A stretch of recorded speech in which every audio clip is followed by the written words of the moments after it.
میرے بیٹے کو کچھ زیادہ دینا چاہتے ہیں، تو انہوں نے کہا کہ آپ حضور صلی اللہ علیہ وسلم کو اس مسئلے پر گواہ بنا لیجئے، ان سے پوچھ لیجئے اور پھر اس کے بعد عطا کیجئے۔ اگر آپ حضور صلی اللہ علیہ وسلم کو گواہ بناتے ہیں تب تو میں راضی ہو سکتی ہوں، ورنہ نہیں۔ مسئلہ نبی اکرم صلی اللہ علیہ وسلم کے جناب میں پہنچتا ہے۔ حضور صلی اللہ علیہ وسلم پوچھتے ہیں کہ آپ کے پاس کتنے بیٹے ہیں؟ صرف ایک بیٹا ہے یا اس سے زیادہ ہے؟ جواب ملتا ہے کہ ہمارے پاس اور بھی بیٹے ہیں۔ نبی اکرم صلی اللہ علیہ وسلم نے کہا کہ آپ اپنے تمام بیٹوں کو اپنی جائیداد میں برابر برابر دینا چاہتے ہیں یا اپنے فلاں بیٹے کو کچھ زیادہ دینا چاہتے ہیں؟ تو انہوں نے جواب دیا کہ میں اپنے اس بیٹے کو زیادہ دینا چاہتا ہوں۔ حضور اکرم صلی اللہ علیہ وسلم جواب دیتے ہیں انی لا اشہد علی جور، کہ میں کسی ظلم پر گواہ نہیں بننا چاہتا ہوں، میں کسی ظلم پر گواہ نہیں بننا چاہتا ہوں۔ یہ چیز درست نہیں ہے کہ میں ظلم پر گواہ بنوں، یہ چیز تمہارے لیے جائز اور درست نہیں ہے، بلکہ تم کیا کرو؟ اللہ رب العالمین کا تقوی اختیار کرو، اللہ رب العالمین کا خوف اختیار کرو، اور تمام بچوں میں اپنے میراث کو، اپنی جائیداد کو برابر سرابر بانٹنے کی، تقسیم کرنے کی کوشش کرو۔ یہ نبی اکرم صلی اللہ علیہ وسلم نے اسوہ اور آئیڈیل بتلایا۔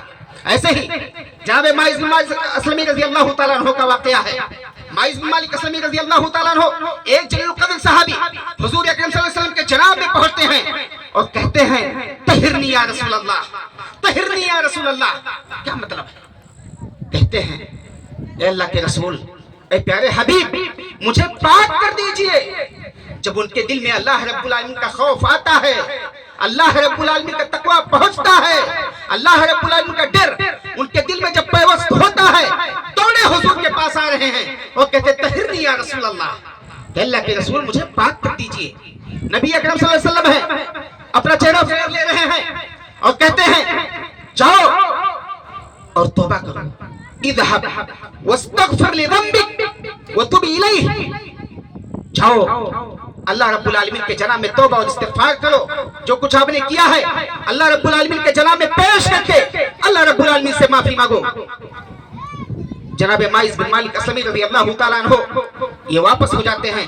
پھر دوسرے دن آتے ہیں، دل کو اطمینان نہیں ہے، دل کو سکون نہیں ہے، وہ چاہتے ہیں کہ مجھ سے جو جرم سرزد ہوا ہے، جو غلط کاریاں مجھ سے سرزد ہوئی ہیں، میں اس سے پاکی چاہتا ہوں، گلو خلاصی چاہتا ہوں۔ پھر دوڑے دوسرے دن آتے ہیں، کہتے ہیں طہرنی یا رسول اللہ۔ حضور صلی اللہ علیہ وسلم پھر اپنا چہرہ پھیر لیتے ہیں اور کہتے ہیں جاؤ اللہ رب العالمین سے توبہ استغفار کرو، جاؤ توبہ استغفار کرو۔ جناب ماعز بن مالک اسلمی رضی اللہ تعالیٰ عنہ واپس ہوتے ہیں، تیسرے دن آتے ہیں، حضور کا وہی معاملہ، چوتھے دن آتے ہیں، نبی اکرم صلی اللہ علیہ وسلم کہتے ہیں ممن اطہرک، کس چیز سے آپ کو پاک کریں، کیا جرم آپ نے کیا ہے، جرائم بتلائیں، کس سے آپ گلو خلاصی چاہتے ہیں؟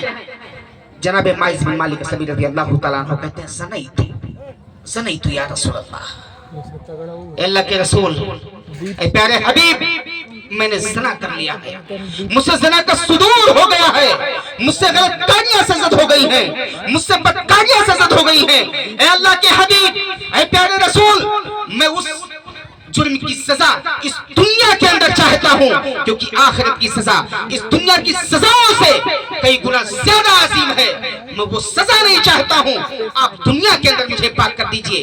نبی اکرم صلی اللہ علیہ وسلم ہیں، اللہ کے حبیب ہیں، کہتے ہیں ابھی کا جو